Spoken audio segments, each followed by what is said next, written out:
Salut ya, 6 tahun mengancam 3 orang tersangka kasus ikan asin. Dan kita pasti menunggu nih benar-benar final atau akhir cerita dari kasus ikan asin ini ya. Dan berikutnya nih Fadi, kita masih membicarakan mengenai seseorang yang terkait kasus lagi-lagi ini kasus dari sosial media nih. Kamu masih ingat dengan Ratna Sarumpait? Itu kan sempat terjadi di Oktober 2018 Betul, lalu ya kan. Di yes. mana Ibu Ratna Sarumpait ini menyebarkan hoax ya kan, dan juga memang sekarang ini sudah divonis hukuman yaitu 2 tahun penjara gitu. Yes.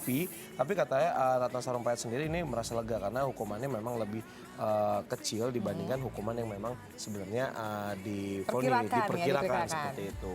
Tapi akhirnya ya setelah mungkin ditunggu-tunggu gitu dari kasus dari Oktober 2018 akhirnya sudah divonis, dan kemarin pun sang anak tampak mendampingi sang ibunda yaitu Atika Hasyolan. Ya, dan ini juga kan memang diberikan waktu seminggu ya, dan Betul. juga Ibu Ratna Sarumpait ini juga ingin menaikkan banding gitu, siapa tahu hukumannya bisa diperkecil lagi atau dipotong seperti itu ya. Berita selengkapnya langsung aja kita lihat, ini dia untuk Anda.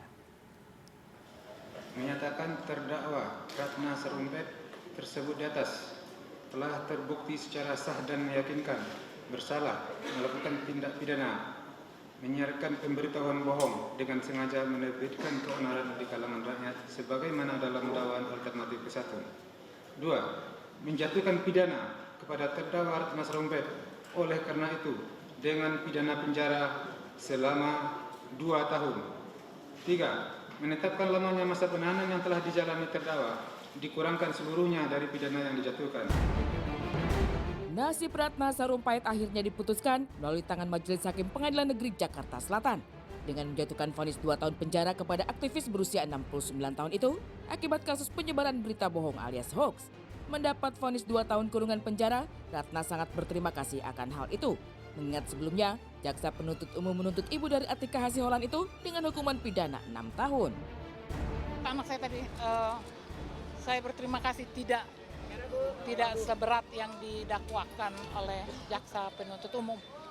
Tetapi saya keberatan ketika tiba-tiba muncul idiom baru, narasi baru dengan benih-benih keonaran dan membuat seolah-olah saya tetap bersalah atas pasal keonaran itu.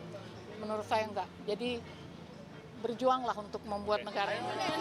Nanti lagi dipikir-pikir dulu.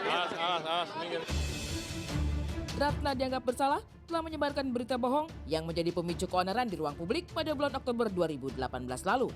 Mendengar putusan yang dilayangkan padanya, wanita kelahiran Sumatera itu merasa keberatan atas vonis hakim yang seakan menganggap dirinya memperkeruh suasana pemilu kemarin. Rasa keberatan tersebut disampaikan langsung kuasa hukum Ratna Sarumpait.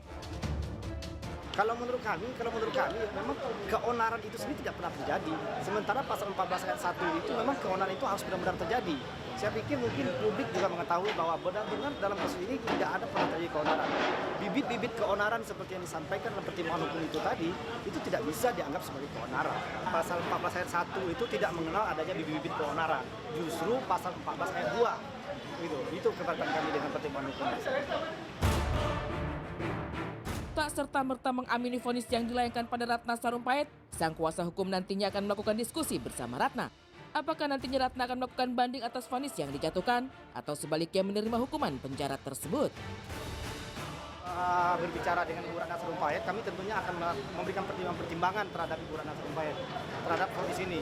Apakah beliau akan menerima atau akan mengajukan upaya hukum terhadap putusan ini?